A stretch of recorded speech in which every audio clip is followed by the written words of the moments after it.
Nitekana umunezero ntangere vyo gusubira kubana namwe banywanyi bacu mubana natwe makuru nibiganiro vya misi yose tubandanya gushikiriza kuri nombonesha kuri yacu ari nayo yanyu Muhuza TV. Uyu no mwatigiye kubageza ko amakuru biriko biravugwa bigezwe ko muri kano kanya nga mu gihugu c'u Burundi, akaba ari amakuru tuzagaruka hanini ko yari kwaravugwa muri vyinshi bigiye bitandukanye. Murano makuru turaza kugaruka kandi kuyarabana n'igisata c'umutekano, tuze kugaruka ku itegeko ryatanzwe rivuye ku biro bikuru vya gisirikare i Bujumbura kwa General Prime Niyongabo. N'itegeko ryahawe abasoda bo Burundi bari mu gihugu ca Republika Iharanira Rusange ya Kongo, barungitswe n'ubundi kuri amasezerano yabayeho hagati ya Evariste Ndayishimiye ndetse na Antoine Felix Tshisekedi. Amasezerano yarimwo ingurane y'imiliyoni 20 z'amadolari y'abanyamerika. Ni mu gihe abasirikare b'u Burundi bari mu gihugu ca Republika Iharanira Rusange ya Kongo bari mu bihe bitoroshe na gato, aho abasirikare b'u Burundi bakure mu birindiro vyabo cyane cyane mu gace ka Ngungu bate bahunga batumbera muri Sud Kivu. Ku munsi w'ejo mwijoro nibwo itegeko rikomeye cyane rivuye mu biro bikuru vy'igisirikare i Bujumbura ryabategeka ko bategezwa gusubira ku birindiro vyabo vuba na bwango, niko gusubira mu ntambara itoroshe kugaruka ku birindiro bateshejwe. Aha rero akaba ariho abasirikare benshi bapfiriye, bakaba bapfuye mu gihe bariko basubira inyuma kubohoza ibiro vyabo bari bateshejwe. Nimbwiye kandi amakuru duhejeje kuronka mu mwanya muto uheze avuga ko hari abasirikare benshi bakomeretse muri iyo ntambara, akaba kandi harimwo n'uwari abarongoye afise ipete rya Lieutenant Colonel arongoye imwe muri batayo ya Tafok nawe yakomeretse. Akaba hari n'abandi basirikare bahitanywe niyo ntambara mwijoro. Ibitigiri vyabo ndetse n'ibindi vyose biriko biravugwa ku kibazo c'abasoda bari mu gihugu ca Republika Iharanira Rusange ya Kongo turaza kubigaruka ko mu mwanya. Ni nako kandi inkuru y'umubabaro yaraye itashe mu gihugu cose c'u Burundi. Numwe mu bagabo bari basanzwe bazwi cyane. Uyu akaba ari umwongere w'ishengero rya Pentecote Ikiremba, Reverend Pasteur Eri Ndikunkiko, yaraye yitavye Imana mu gisagara ca Ottawa mu gihugu ca Canada. Izina rya Eri Ndikunkiko rifatanye n'amateka y'ishengero rya Pentecote mu Burundi. Umuntu wese yoba yarakurikiye amateka y'iryo shengero mu Burundi yarumvisa kenshi amazina ya Pasteur Abednego Madengo ndetse na Pasteur Eri Ndikunkiko. Aba bakaba bari mu bapastori ba mbere b'iryo shengero bararikoreye ibikomeye na cyane cyane muri misiyoni ya Kiremba. Ndikunkiko rero niwe yarasigaye akiri muzima, none nawe akaba yarayaryamiye uko abagabo. Pasteur Eri Ndikunkiko yitavye Imana ari mu rugendo rw'ibikorwa vy'ishengero mu gihugu ca Canada. Ni mu gihe ku munsi w'Imana uheze yari yatangaje ko indyane zari zimaze iminsi zivugwa muri Sepebu zirangiye, ko bumvikanye kandi basabanye imbabazi nabo batari bumvikana.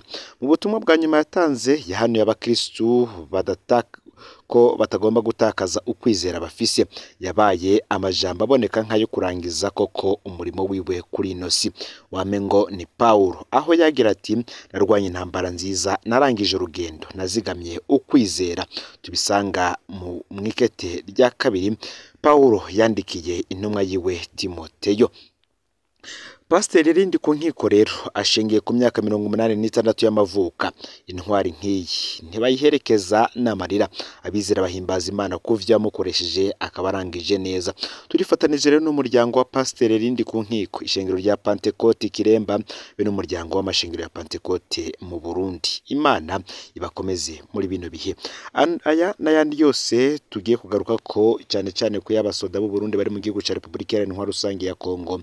Ufyonde subscribe canke sabone niba utari wafite ko kugira ngo utojucikanwa nadushikiriza, usangize kandi no makuru bagenza aho baherereye hose kugira ngo nabo batoje bacikanwa nabiriko biravugwa bigezwe ko no Muhuza TV. Mbaye kaze mwidonido yano makuru.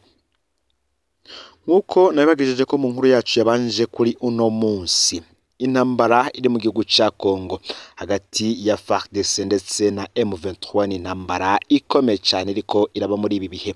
Ni mu gihe abasirikare b'u Burundi mu ndwi iheze bagabwe ko igitero kitoroshe n'umuhari M23, mu nyuma bagata bagahunga bagata ibirindiro vyabo. Baraye baronse itegeko rivuye mu biro bikuru vy'igisirikare Bujumbura ko bategezwa gusubira ku birindiro vyabo. Hari ibibazo rero bikomeye cyane aba basoda b'u Burundi bariko barahura navyo muri iyi ntambara, aho cyambere batabona ico bariko baragwanira. Ni mu gihe kandi aba basoda nubwo bahawe itegeko rikomeye cyane rivuye mu biro kwa Prime Niyongabo, babandanya kwidogera ingene badafise ibigwanisho bikwiye, bakabirishwa n'abaroberi bahanganye. Abasoda babona ko abatwara Burundi ngo babashuye mu ntambara abatiteguriye.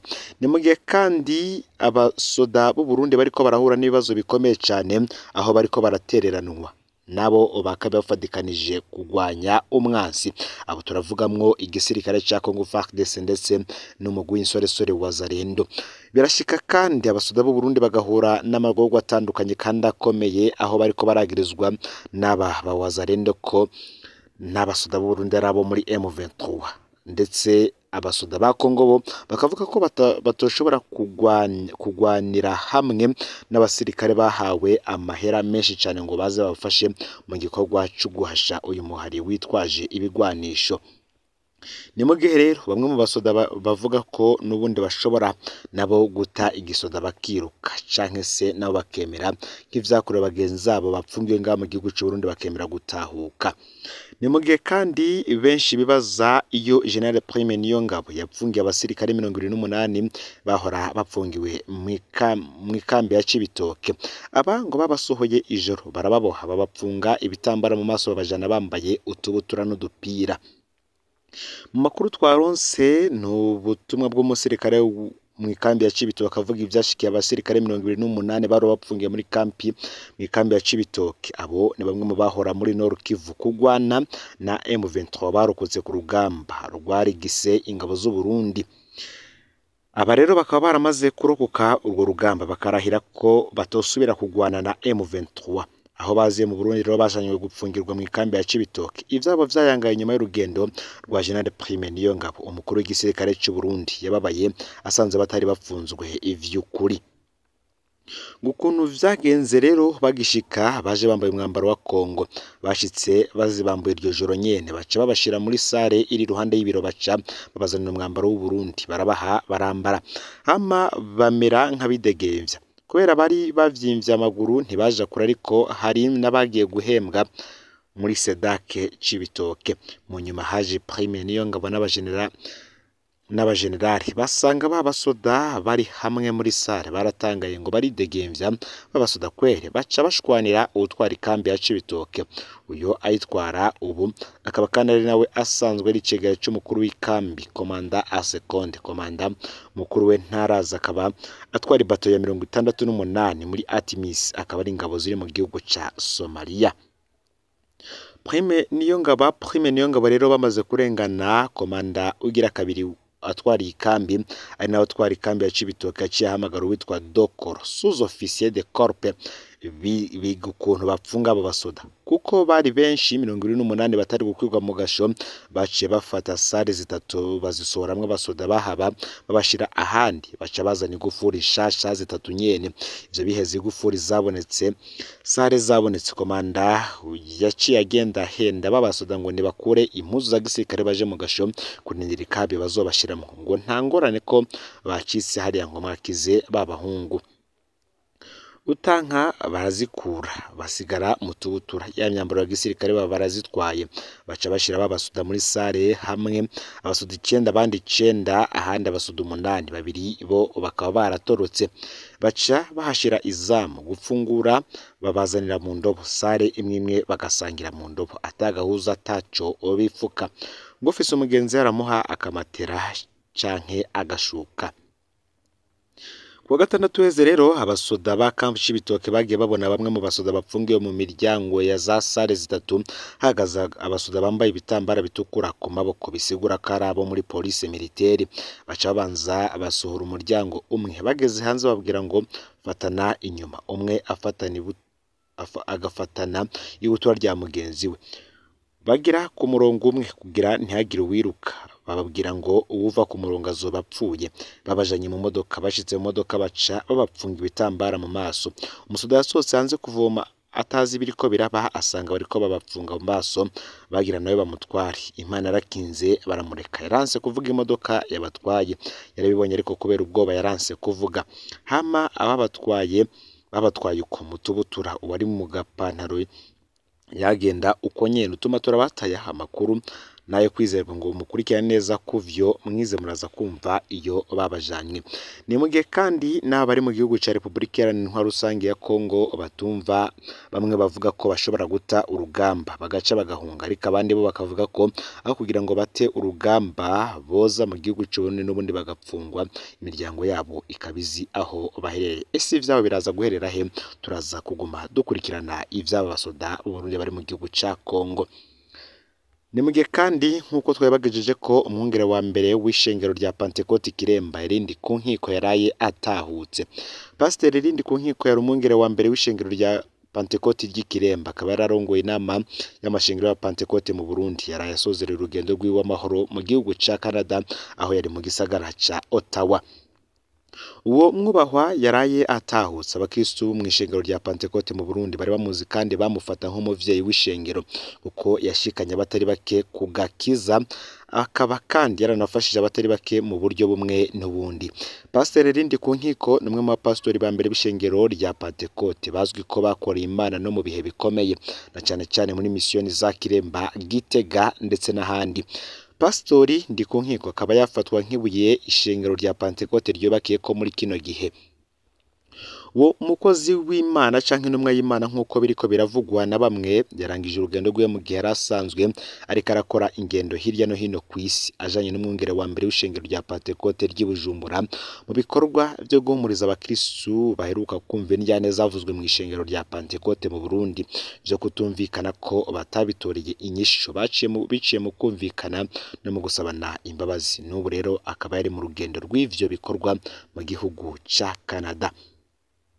Pasiteri Irindi ku nkiko naho arangije ibikorwa vye vy'urugendo rwiwe rwo kw'isi, asanzwe azwi ko kandi ko yari yaragwanye intambara zikomeye zo kurwanira ishengero rya Pentecote mu Burundi, yanka ko rikoreshwa n'umugambwe ngo CNDD-FDD nk'uko n'andi mashengero yigaruriwe n'uwo mugambwe.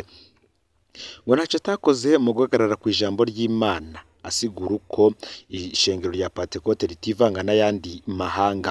Mu butumwa abatari bake bagiye baramwumva ko yasigura ko ivya Sezari vyakorerwa Sezari, nayo ivy'Imana bigahabwa Imana, ko rero atabakozi b'Imana bakwiye kwivanga mu vya politike y'igihugu, ko ivya politike bo bireka abanyepolitike nabo bakabandanya igikorwa bahawe n'Imana co kuvuga ubutumwa bwiza. Na bamwe mu bapasitori bagerageza kuja mu vya politike babijamwo mu mpisho kandi barenze ku mpanuro z'uwo mukozi w'Imana nk'uko vyagiye biribonekeza. Hasigaye kumenya ko iryo ragi ryiwe ryoba rigiye kubandanya rikurikizwa canke ko ishengero rya Pentecote naryo ryoba rigiye kuba nk'ayandi mashengero yose, ubona ko wa wundi yavuze ngo iyo urugi ruvuye ku muryango imbeho irinjira. Bamwe mu bakristu ba Pentecote rero twaganiriye bakaba bavuga ko bigoye kwizera ko bino bintu bizoguma bimeze uko vyari bimeze, ngo kuko bamwe mu bapasitori bahora bareka kwerura kubwo gutinya yo mwungere Pasiteri Irindi ku nkiko, yamara ngo bagakora politike mu mpisho. Natwe rero tukaba twifatanije n'umuryango w'umwungere Pasiteri Irindi ku nkiko hamwe n'umuryango w'amashengero ya Pentecote mu Burundi, tukizera ko Imana Irindi ku nkiko yakoreye yofasha abakozi b'Imana basigaye kugumya no kugendera ku mpanuro n'ubutumwa bamwumvanye mu gikorwa basigaranye cyo kurongora ishengero rya Pentecote. Aya rero niyo makuru yaragezwe ko muri kano kanya. Ufyonde subscribe canke sabone niba utari wafyenda ko kugira ngo utoshishikirwe na dushikiriza, usangize kandi no makuru bagenza aho baherereye hose kugira ngo biba biriko biravugwa bigezwe ku ngamba gihugu c'u Burundi, hanze y'imbizi igihugu c'u Burundi ndetse no mu makungu ya kure bibandanye bibashikira. Numuza TV Imana iba hezagire.